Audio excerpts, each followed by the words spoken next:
Thank you. I've received the two very good questions, and before I answer them, I'll try to add on what the colleague from micro finance support he talked about. Now, private sector foundation. Private sector foundation. What I wanted to let you know, the issue of Islamic banking, I know in terms of Uganda's economy, because of us lacking Islamic banking, there's a segment of the population that we are leaving out. And to the extent that we don't sort that issue out, we'll continue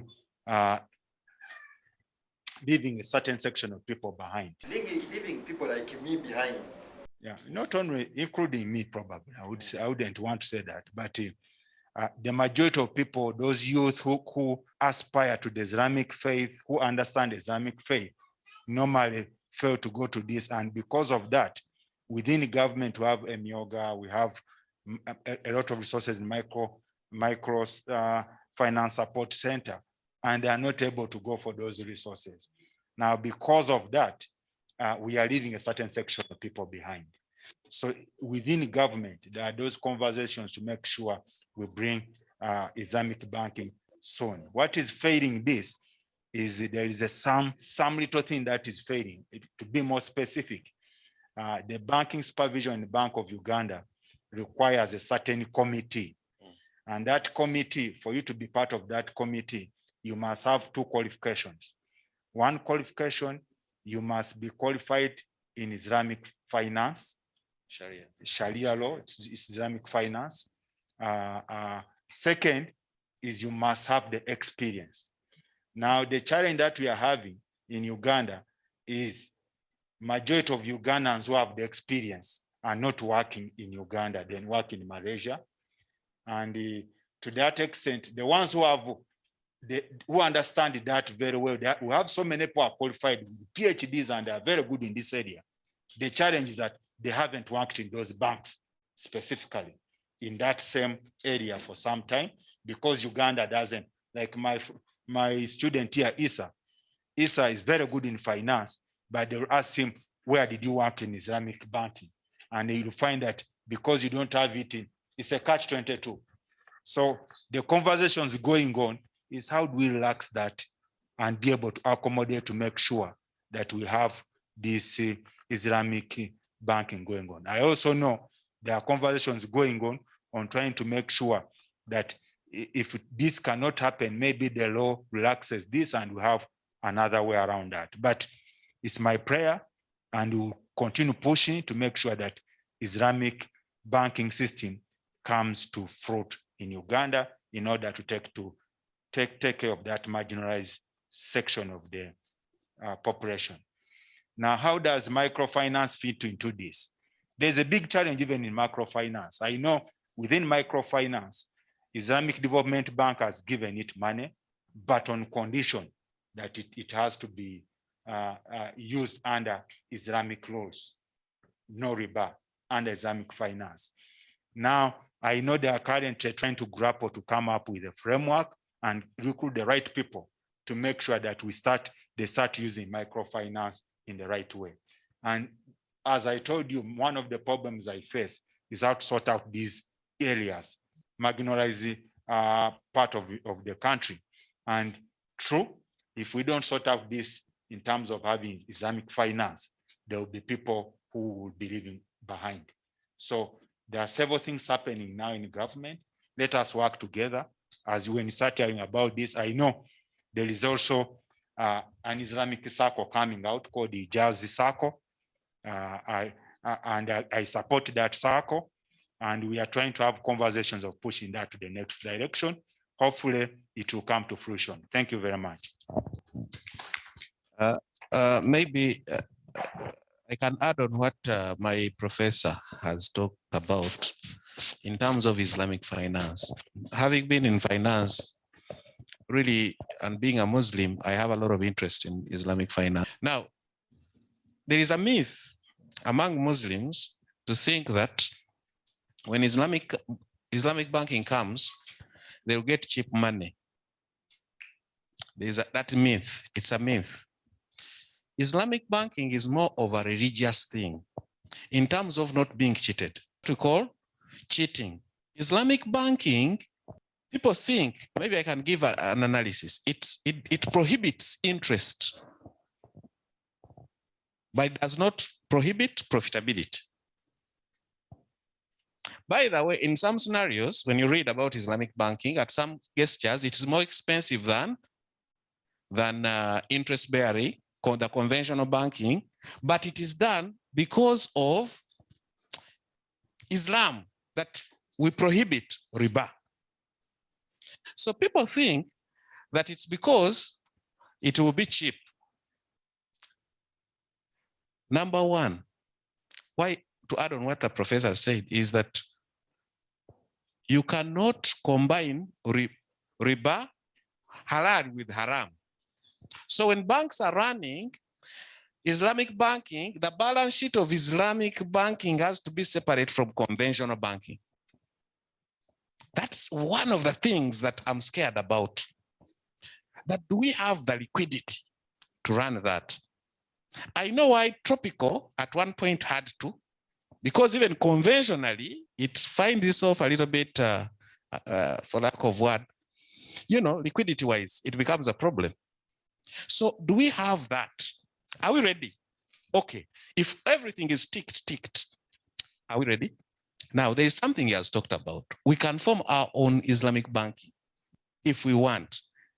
You, him, and me, who don't want conventional banking, we can form Islamic banking. Because Islamic banking is in place. I can tell you, I have a group of family members, we gather money, and those who don't have, keep on using that money and returning it. So if it is you, it's an association, you can form your own Islamic banking.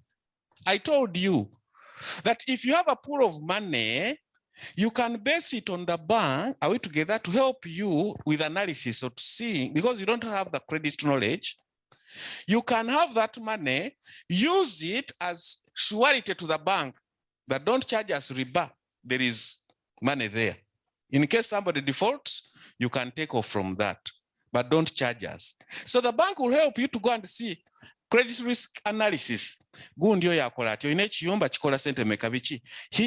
pay the bank riba than paying you.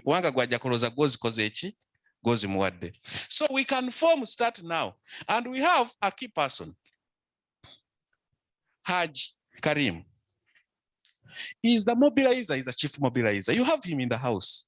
You know what he has done with Salam Charity. Me, what I don't want, sorry about that. Okay, charity. But why do we charity to be? Why not charity to invest? Then we grow the charity. We find an arm of growing that charity through that. Because if you're helping somebody to develop, we have talked about, he's a very busy man, but we are innovative. Every time I meet him, we are ready to innovate. But unfortunately, whatever we innovate, somebody comes and takes it. So the issue is, we can form against us. Look at the planner, look at yourself, look at Haji, me, anybody here, we can sit, Honorable is here, we can sit and start something, and then it can go up. You read about how these banks have started. Why do you want, you guys who are exposed, let us go to the Arab countries, bring somebody here, and then we'll have that conversation. But I was thinking, in the question he asked me, there's a part I missed, which is a bigger part, which is beyond Islamic finance. The issue of cost of money. And cost of money in Uganda is a big development challenge. That one, I'll tell you, not for Muslims, but for all business, for two reasons. One, beyond it being costly, its nature does not support agriculture business. Why? The structure of it is short-term in nature. They lend you money today, and before you start producing, you have to start paying back. Where in agriculture will you have such a business? Beyond us talking about cost, because any bank, the way it operates in Uganda now, it cannot support the actual first manufacturing, it cannot support agriculture business. And it's because of that the people who are making money, and that's why our economy is moving towards services, because it's only somebody who is going in Dubai who can get that money and be able to pay back. And that's the reason why you're not seeing manufacturing happening. So that conversation at the development angle, we are starting to have a serious conversation. How do we have finance that's not only cheap, but it is patient enough to allow somebody to recoup? They give you at least 2-3 years before you start paying back. So that's the type of financing that should be we are trying to look at going forward. Now, if you are looking for cheap finance in agriculture now, it's not that government hasn't done anything. There is some money under Bank of Uganda under Agriculture Credit Financing, ACF, which is they are partnering with several banks, including Stanbic, which can give you money at way cheaper cost than you are getting in the market, around 8%. Then there's some money that has been put currently in Ministry of Finance under Microfinance Support Center. That is again cheap to support people who are suffering from COVID. It's because I'm trying to share information. The information, because in such a forum, it's a time where you share some of this information. If you are somebody who is like you and me, not riba, you are looking for cheap money, you could get cheap money as long as you have a viable business and government is willing to guarantee that at maybe half the cost in the world. We can't give you that kind of information. That one is there. But as I'm telling you, the bigger challenge is how do you get patient money if you are going into business? Because the type of money now cannot support manufacturing, agriculture business. Thank you very much. Thank you so much for your time. Thank you so much for everything. I cannot thank you enough, but it's only God that can repay your time, repay your wisdom that you've shared with us. And I urge you all, bane bintu mubiwulirize mubikolereko. Tunaleta abantu nga bano nembawuliza ne mutakola tewali mugaso lwaki tuwaleeta. So tuwulire tukole. Then tusabe Mukama Katonda ateekemu omukisa. Bakama bange mbeyanziza, we can take back our seats. Tweyanziza nnyo director Mr. Maawia obutatwala budde mukkirize mu kaseera kano ampite mukulu Musa Kalule CEO wa KALF ajje atuuse message ayina obudakiika butuusebo council senior council tusa you are most welcome sanso kulaba sebo tuuse. Assalamu alaikum wa rahmatullahi wa barakatuh. Twebaza Allah kyatuwadde ekingira ky'obulamu tumusaba okusasira n'emirembe ku nabbi waffe Muhammad sallallahu alayhi wa sallam.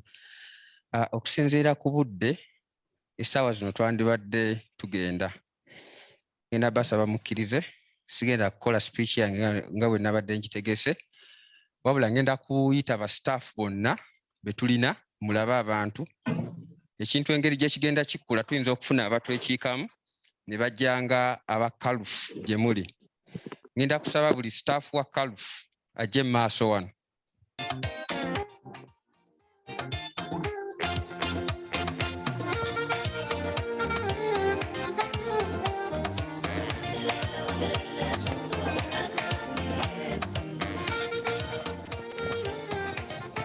So bannange eno ye tiimu gye tukola nayo. Olw'obufunda bw'obudde sigenda kubanjulira amannya gaabwe. Mpozi nja kusaba ne director naye ajja twegatteko ajja tumuha siiti. Oluvannyuma director agenda kutuyitira omugenyi omukulu. Kuba mu annual conference maama bandi mukubiddemu waakiri akababiri oba naye nga maama obuvunaanyizibwa bagamba kamisana ne kakyo takola ki obugalo bwa mami. Obugalo bwa mami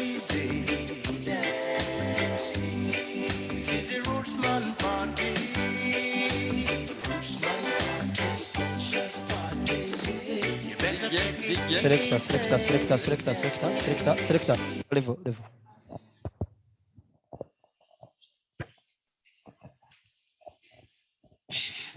Assalamu alaikum wa rahmatullahi wa barakatuh.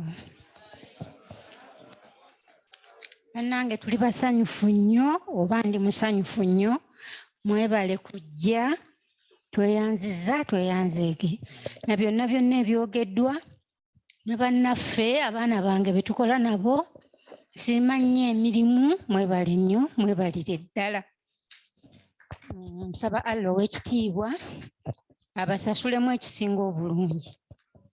Siri mwogezi wa lunaku mbadde nsaba kuyita onalebo waffe ate nga yesenga w'abaana bange ajje ayogereko eri mmwe.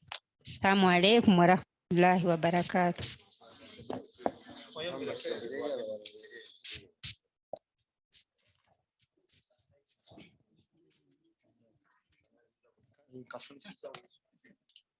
It is a pleasure for me to be here today.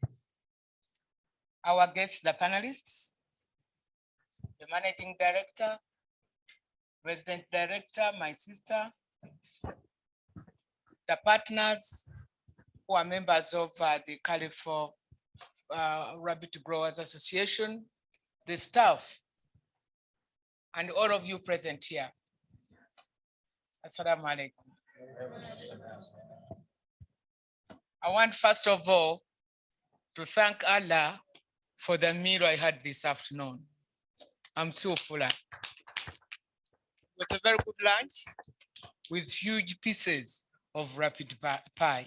Wow. I really enjoyed it. It is my pleasure once again to be here today.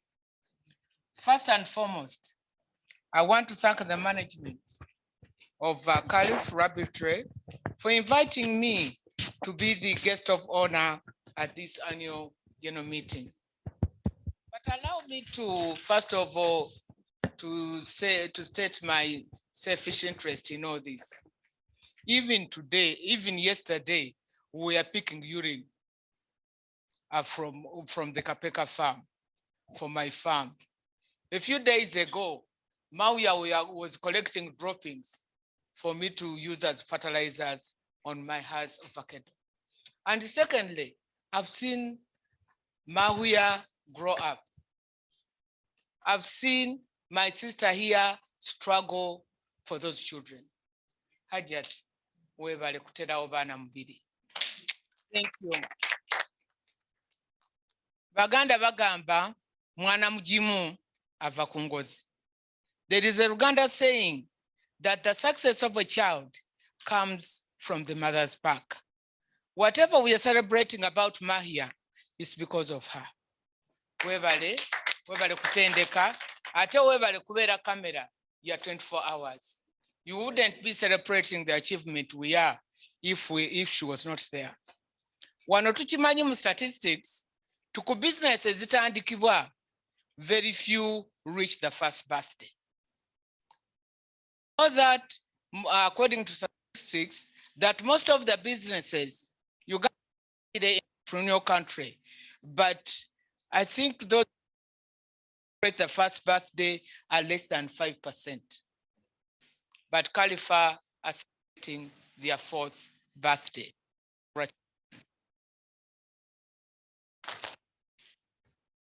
would like to thank and congratulate the vision bearer and the initiator of this important project and the association which we are celebrating today.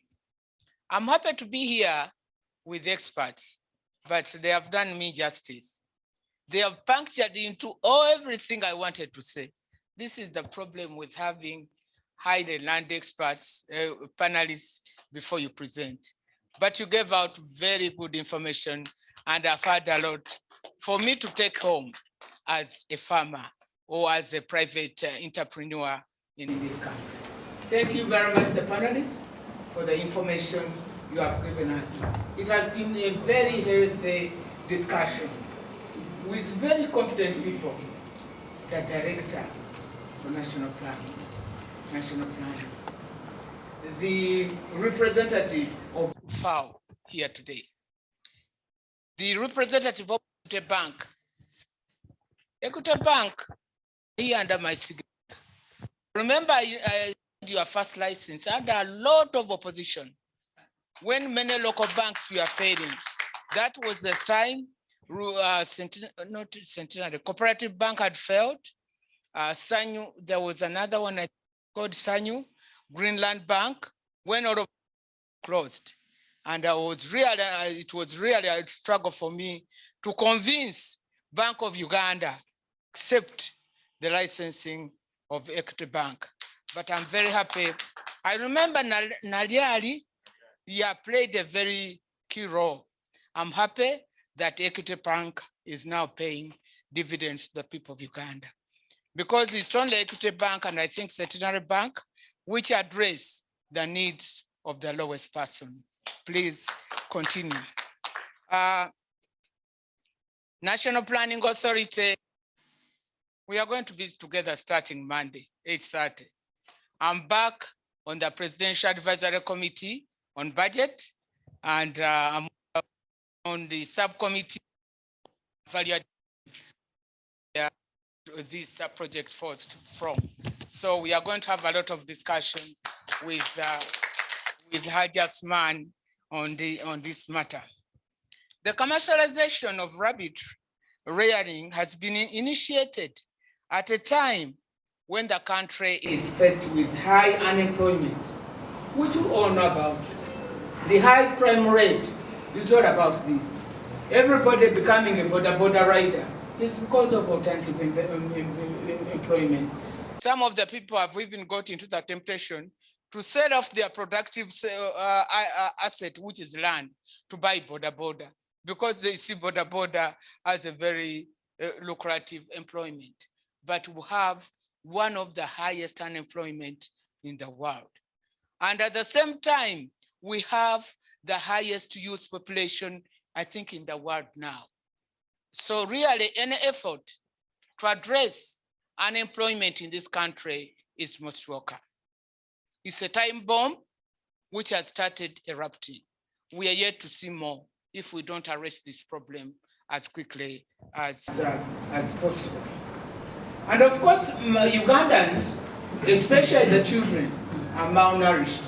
They eat matoke, karo, ugali without sufficient protein. So rabbitry at the home would be another way of providing nutrition, of improving nutrition for our families. But it has also come at a time when there is high land pressure, which Hajasman referred to, 1.25 acre for a family of 7. And if it's the Haji's family and the Haji, the head of the family, dies, it will be subdivided between the 7 children and people end up getting decimals. There is high land pressure in this country. That's why you hear about these land wrangles all over. It's because the land has become very scarce. So any projects we are talking about, and it does not require a lot of land, I think it's a move in the right direction. That is why you see our president struggling all the time and preparing, defending the investors who come to invest here in industrialization or agro-processing. It's because there is a problem. We can no longer use land to be our source of income. It's not enough. But at the same time, even the land is not productive enough. Because if you look at an acre of maize, I think an acre of maize gives something between 15 and 20 million. No, an acre of maize gives between 5 and 7 million shillings for 6 months, a whole acre. But if you look at this rabbitry, for an area of 96 square meters, you have over 18,000 breeder rights. And if you look at the returns out of this in 6 months, they're about 10 times what you get out of maize. So underutilization of the land which is available. Rabbits have got similar benefits or even more from those of other livestock. It has a higher return to investment of 1 to 3. I was given these statistics, but I think this is an understatement. It can't be 1 to 3. The minimum. I see. Okay, even at 1 to 3, I think it's good enough.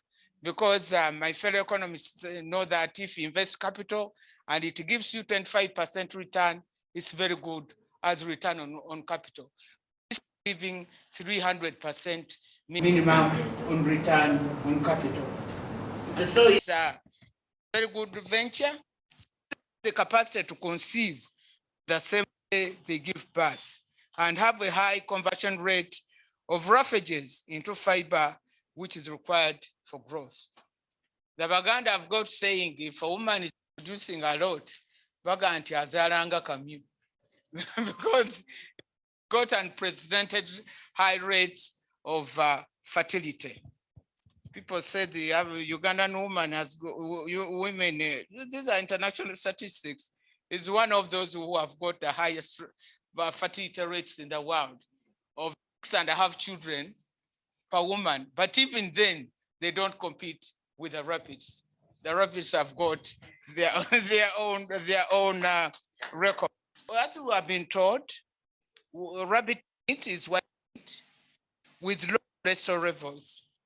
Many of us, at least in my bracket, suffering from chronic diseases. Many of them are rising of high cholesterol. So if you can take this rabbit with low cholesterol, I think we can prevent some of these diseases in advance. They have a high potential to increase household income only if they are done on a commercial level and through an organized system. I remember when we were young, we used to have rabbits. Sometimes we would find them eaten by cats. We would do what? There was a high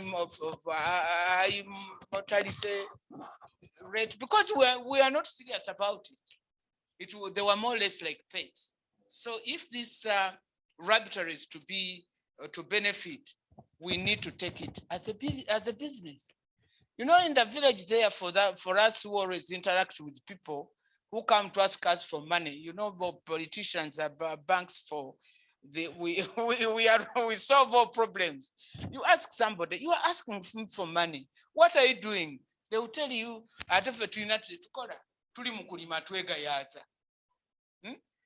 will tell you that they are now in farming, just passing time. So really, this is not to be a business or an activity for passing time. It must be a serious business. Kapeka Agro and Livestock Farm opened the KALF RABBITRY commercial culture wing with the aim of organizing and boosting the industry in Uganda.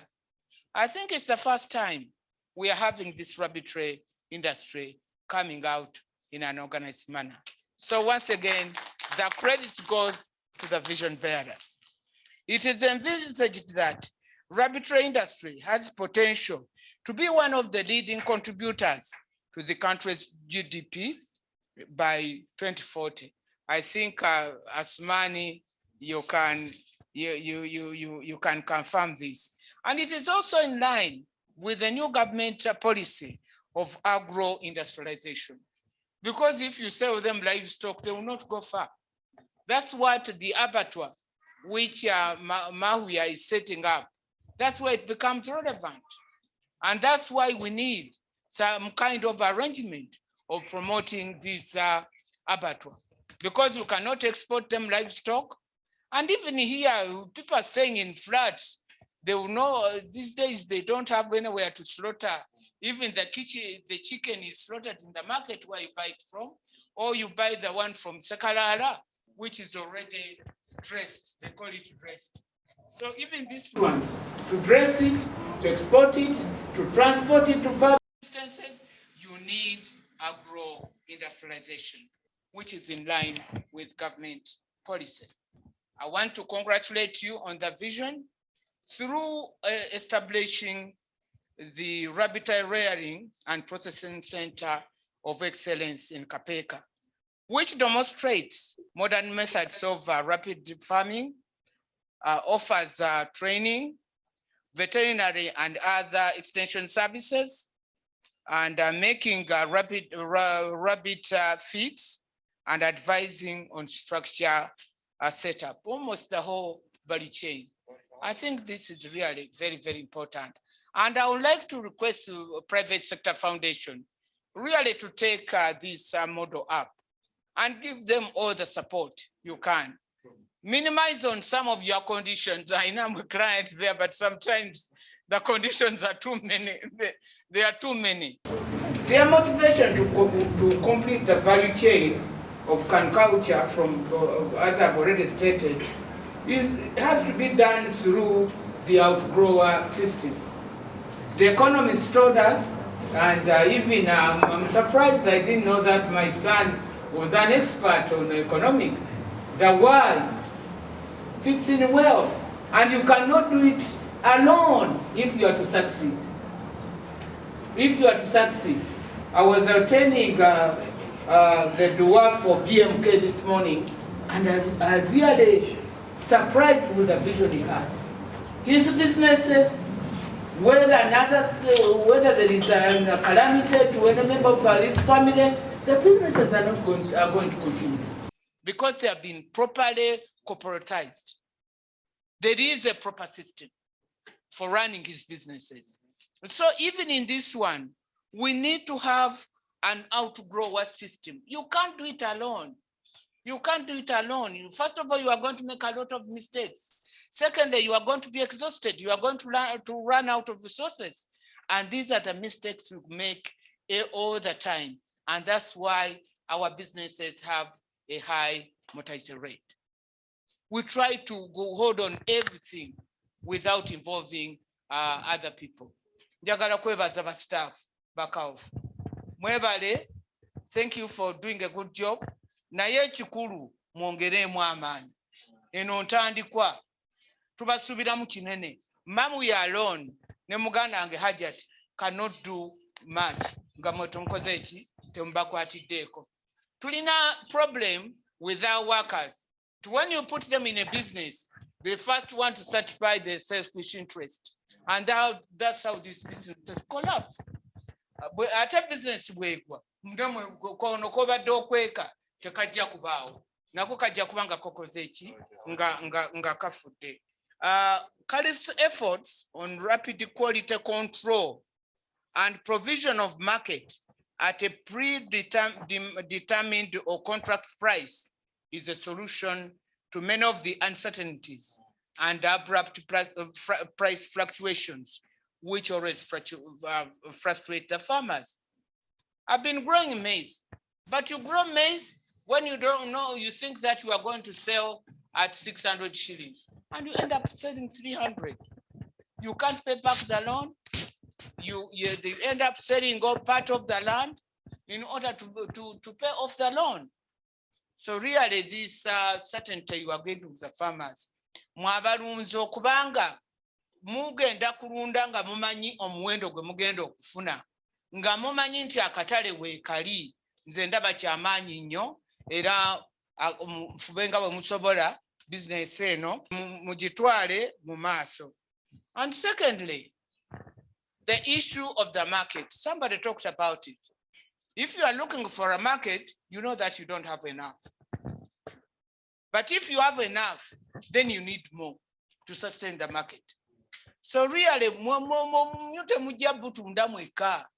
Bameka banagenda wakoja wange okugulayo obumyu nagulayo obumyu 10. You won't have that market alone. Najja weekend on nejja. It will not be possible. Whereas if you come together in an association like you are, now I'm disappointed the numbers are very small. The numbers are very small. We need huge numbers. The vision Mawia has of creating over 1 million jobs cannot be achieved with very few members. So really we need to get business growth. Yes, and I'm happy that the experts are here to advise you. But we need to achieve economies of scale. We need to balkanize so that when we export, we can sustain the market. I remember one time I had gone for Haji and I went to the Jeddah Chamber of Commerce. I was growing some pineapples. And then where they were giving us 500 shillings, I said, now that I'm here. And when I checked on the pineapple in the supermarket during Haji, one pineapple was almost costing $10. But here they were giving us 500 shillings. $10 is over 30,000 shillings. I said, let me go to the Chamber of Commerce and get somebody who can take these pineapples. When I went there, they asked me how much we had. I did not have the statistics very well. But even for these rabbits, Mawia is going to have a challenge. And you said that he lied to you. If you don't produce enough for him to supply, to meet the market demands he has, not only for exports, but even locals, with the local market. Yes, we need a sustainable market, and that can only be done through partnering together. I therefore take this opportunity to thank the 13 members of the association who have seen the light. But as I've said, this is a drop in the ocean. He's looking for 200. Can all of you become high prophets for Bumiu? Yes, preach the gospel. Senga buli company ya mwebale buli omwana onyaya abantu 10 ku kyalo. And now you can easily, because you have traceability and guidance from KALF, you can even supply those people, the new farmers in your area. In fact, this would work very well under his innovation of the parish model. If where all of you, where you're operating, you can convince at least 10 would be somewhere.